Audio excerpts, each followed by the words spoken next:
குடும்பத்துல பிரச்சனை வெடிக்குது.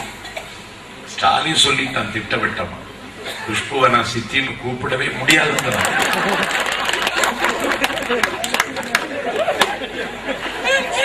கருணாநிதி 15 நாள் அறிவாலயத்துக்கே வரலாம். வரலாற்று இப்படி அறிவாலயத்துக்கு வராமலே இருந்தது. வேதனையில இருக்கான்.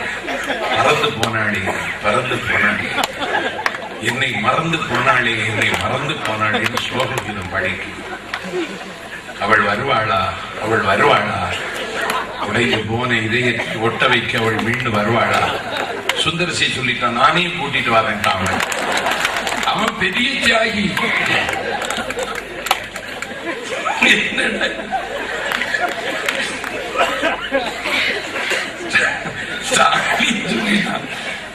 நான் சித்தின்னு கூப்பிடவே முடியாது. அப்பாவுக்கு அவங்க மேல எவ்வளவு உரிமை இருக்கோ அதே உரிமை எனக்கு இருக்குங்கிறாங்க.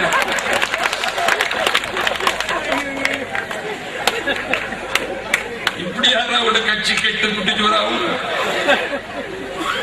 அண்ணா சொன்னாரு, அண்ணாவின் தம்பிமார்கள் நெய்வேலியில் இருந்தா உங்களுக்கு ஞாபகப்படுது. அண்ணா சொன்னாரு, தம்பி வாழை இந்த மன்னவர்கள் வளைக்கை விரலியரின் தாழி ஏந்தியதற்கு வரலாறு உண்டு தம்பினார் அண்ணா.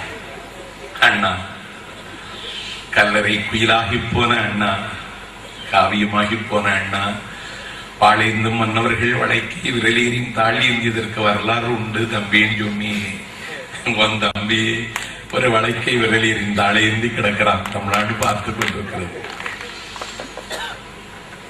நிலைமை உச்சக்கட்டம். அவ படிக்கிறது மாதிரி இல்ல, பேட்டி கொடுக்கப்படாதுங்கிறான். அவ இந்தியா டுடேக்கு கொடுக்கிறான். இந்தியா டுடேக்கு கொடுக்கிறா. திமுக காரருக்கு ஸ்டாலினுக்கு இது தெரியாது. ஏன்னா அவன் தினத்தந்தியே படிக்காதவன். இந்தியா டுடேக்கு பேட்டி, குமுதத்துக்கு பேட்டி, பேட்டி வந்து கொண்டிருக்கிறது. நான் துணிச்சல் உள்ளவள், நான் போராடுவேன், நான் டெல்லி உச்ச நீதிமன்றம் வரைக்கும் போற வேண்டுமா? ஆமா, எதுக்கு போனா? அவ சொல்றா தமிழ்நாட்டில் மேடையில என்ன சொல்றா? திருமணம் செய்து கொள்வதற்கு முன்னால் ஒரு பெண் உறவு வைத்துக் கொள்ளலாங்கிறார். கல்யாணத்திற்கு காத்திருக்கிற ஒரு பெண்ணை மடியில் சுமந்து கொண்டிருக்கிற தந்தை நான். வயதுக்கு இந்த பிள்ளைகளை வீட்டில் வைத்திருக்கிற பெற்றோர்கள் நீங்கள். காலாகாலத்திற்கு ஒரு கல்யாணத்தை முடித்து ஒரு மாப்பிள்ளையின் கையில் அவளை பிடித்து கொடுத்து அந்த கடமை முடிகிறவரை மடியில நெருப்பு கட்டிட்டு இருப்பது மாதிரி துடிக்கிறவர்கள் நாம். அவ சொல்றா, கல்யாணம் ஆவதற்கு முன்னால் ஒரு பெண் உறவு வைத்துக் கொள்ளதான் இப்ப சொல்றா. சண்டாடி, இத கல்யாணம் ஆவதுக்கு முன்னாடி சொன்னியா? இப்ப சொல்றா. என்ன நாடுது, என்ன அக்கிரம். அவ திமுக போய் சேர்றா. அவள்கிட்ட கேட்கறாங்க, நீங்க ஏன் திமுக போனீங்கன்னு. என் கொள்கையும் அவர்கள் கொள்கை ஒண்ணுதான்.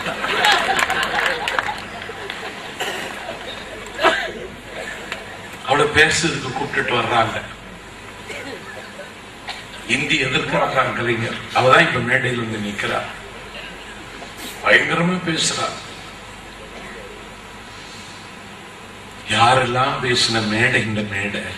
பெரியார் பேசின மேடை. நானே எழுதி, நானே அச்சிட்டு, நானே ப்ரூஃப் பார்த்து, நானே வெளியிட்டு, நானே படித்தாலும் படிப்பேனே தவிர குடியரசு வருவதை எந்த ஏகாதிபத்தியம் ஒன்றெடுக்க முடியாது என்று மூடி முழங்கின பெரியார் பேசி மேடை. பாம்பின் பல்லிலும் பால் கறந்து வேம்பின் கிளையிலும் கூடு வெட்டி கூபத்தில் மலர்ந்த குங்குமத்தாமரையாக இருந்து சந்தையில் ஒலித்த சங்கீதமாக இருந்து எங்களுக்காக உள் மீது நடந்து எங்களுக்காக முற்றும் திறந்து உள் வளர்ந்து பெற்றுக்கு உயிரை எழுதி கொடுத்த உத்தம தலைவன் ஊமைகளை பேச வைத்த பிருந்தாவனம் அறிஞர் அண்ணா பேசிய மேடை. தம்பி வா, தலைமை தாங்கவா, ஆணையிடு, அடங்கி நடக்கிறேன். தம்பி நீ பேசினால் சிலம்பு புலம்பு மணிமைகளை குலுங்கும். கம்பன் கவிய முதம் காணும் சிலம்ப முதம் ஒவ்வொரு குரல் முதம் போதும் பெருமறைகள் 10 பாட்டு தொகை 15 ஒத்துபதிற்று பெற்று ஒவ்வொரு பாடல் கற்றோரியத்தும் கலியெல்லாம் தம்பி உன்னாவில் கடி நடனமாடும் தம்பி தலைமை தாங்கு தம்பி ஆணையிடு தம்பி அடங்கி நடக்கிறேன் தம்பி என்று அண்ணா ஆராதித்த நடமாடும் பல்கலைக்கழகம் நாவலர் நெடுஞ்செழியன் பேசிய மேடை இந்த மேடை. எனக்காவது சுயநலம் இருக்கு. அம்மாவை இந்தியாவின் பிரதமராக்க வேண்டும் என்ற சுயநலம் எனக்கு இருக்கு. அதுக்காக பேசுகிறேன். அன்னைக்கு சுயநிலைமையில நாடு கேட்டு பேசினான். நாடு கேட்டால் நாக்கு துண்டிக்கப்படும் என்று சொன்ன பொழுது பேசினான். நாடு கெட்டால் நாடு கடத்தப்படுவாய் என்று எச்சரித்த பொழுதும் பேசினான். 10 லட்சம் மக்களை கொண்ட லக்சம்பர்க் உலகத்தில் தனி நாடாக இருக்கும் பொழுது, சின்னஞ்செறிய ஜப்பான் சீர்கெட்ட பர்மாவும் உலகத்தில் தனி நாடாக இருக்கும் பொழுது, 9 சாம்ராஜ்யத்தை தக்கான் பீடபூமிக்கு தெற்கே வைத்து கட்டியாண்ட நாங்கள் நாடு கேட்க கூடாதா என்று நாடு கேட்டு பேசினான். அஞ்சானந்தன் பட்டுக்கோட்டை அழகிரிசாமி. அவன் பேசி மேடையில கொண்டு விட்டுட்டீங்களே.